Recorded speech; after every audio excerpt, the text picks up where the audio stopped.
কতদিনের ইচ্ছা আমি আমার বয়ফ্রেন্ডের সাথে এই গেমটা খেলবো। হ্যাঁ, আমি এটাও শিওর ও এই উপরের কাগজটাই সিলেক্ট করবে। এই কি গো, হ্যাঁ বলছি শোনো না, তুমি এই দুটো কাগজের মধ্যে যে কোনো একটা কাগজ তোলো প্লিজ। তাই নেবো না, না তুমি ওপরের কাগজটাই নাও। না না আমি নিচেরটাই নেবো। না প্লিজ ওপরের কাগজটা নাও। না না আমি নিচেরটাই নেবো। প্লিজ প্লিজ তুমি ওপরেরটাই নাও প্লিজ। না আমার নিচেরটাই পছন্দ। গার্লফ্রেন্ডের সাথে ব্রেকআপ করে অন্য মেয়েকে বিয়ে করবো? কি তোমার সাথে ব্রেকআপ করে আমি অন্য মেয়েকে বিয়ে করবো?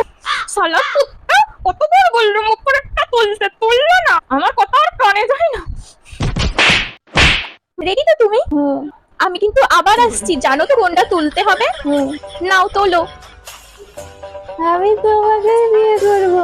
আহা গো সোনা, প্রথমেই বলেছিলাম ওপরেরটা তোলো, তুমি তো আমার কথা শোনো না, শুধু মারটা তোমায় খেতে হলো। তুমি যদি আগেই শুনতে আমার কথা তাহলে মারটা তোমাকে খেতে হতো না। আহা গো সোনা, ঠিক আছে এবার থেকে আমার কথাটা শুনে চলবে। হ্যাঁ তুমি বসো, আমি দুপুরের খাবারটা নিয়ে আসছি।